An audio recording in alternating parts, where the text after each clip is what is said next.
সমাজের 80% প্রবলেম দূর হয়ে যাবে। এক প্রফেসর, নাম নিব না, চিনে ফেলবেন, উনি একদিন বলতেছেন, আবিল আমার ছেলেটার একটু কাউন্সিলিং করো তো। আমি বললাম, স্যার আপনি তো অনেক লক্ষ লক্ষ মানুষের কাউন্সিলিং করছেন, কয় আমার বেটা আমার কথা শুনে না। কেন? আমি বললাম, স্যার, আমি তখন স্যারের সাথে আলাপ করলাম যে কি কারণে।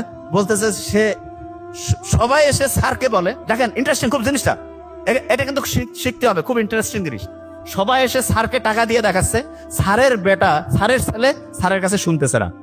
আমি বললাম, স্যার কারণটা কি আপনি ধরতে পারছেন? বলছে বুঝতে পারতেছি না। আমি বলছি সমাধানটা আমার কাছে আছে। বলছে কি সমাধান? দেখেন আপনিও সমাধান করতে পারবেন। দেখেন আপনি চিন্তা করেন, এখন আপনি একটা ইন্টারেস্টিং জিনিস দেই। আপনি অভিভাবক, দেখেন খুব ইন্টারেস্টিং। আপনার কাছে দেখা গেল আপনার ছেলের বন্ধু বা বন্ধুর বন্ধু, মানে আপনার ছেলের বন্ধুর বন্ধু আসছে, এসে বলতেছে যে আঙ্কেল বান্টি আমি এই সমস্যায় আছি। আপনি কিন্তু তার কথা শুনতেছেন, শুনে কি করতেছেন? তাকে কোনো জাজ করেন না, আপনি তাকে একটা বুদ্ধি দেন, পরামর্শ দেন। আবার ওই আপনি যখন আপনার নিজের ছেলে মেয়ে এসে বলে আমার এই সমস্যা, হ্যাঁ তুই আমার বেটাই হয় এরকম করছিস, আমার বেটি হয় তোর খেয়া ফেলাবো আজ, এই যে জাজমেন্টাল হই, তখন দেখা যায় ছেলে মেয়ে নিজেকে নিজের বাবা মার কাছে সবকিছু বলতে চায় না।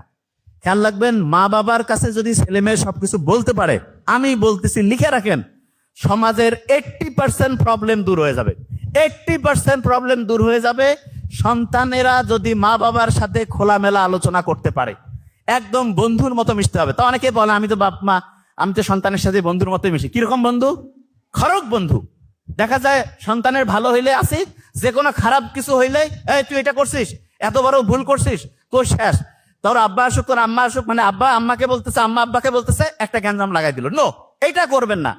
আপনি তাকে চিন্তা করবেন যে তার অবস্থায় আপনি থাকলে আপনি যাকে বলতেছেন তার কাছ থেকে কি আচরণ আশা করতেন, এবং ওই সন্তানটা যদি আপনার না হয়ে আপনার বন্ধুর বা অন্য কারো হইতো, আপনি যেই অনুযায়ী তাকে ঠিকভাবে দিক নির্দেশনা দিতেন, সেটাই করতেন। আচ্ছা আমি একটা জিনিস বলি, খুব অসাধারণ মানুষ যারা, অনেক সময় আমরা দোয়া নিতে চাই না, এই বলেন না কেন দোয়া নিতে চাই না? আপনি কারো কাছে দোয়া নিতে গেছেন, খুব অসাধারণ মানুষকে জিজ্ঞেস করে, তুই কি কি জীবনে করছিস, চুরি বাটপারি ধান্দাবাজি? নো, বলে তোমার জীবনটা সুন্দর হোক, তোমার জীবনটা ভালো হোক, জীবনে উন্নতি করো।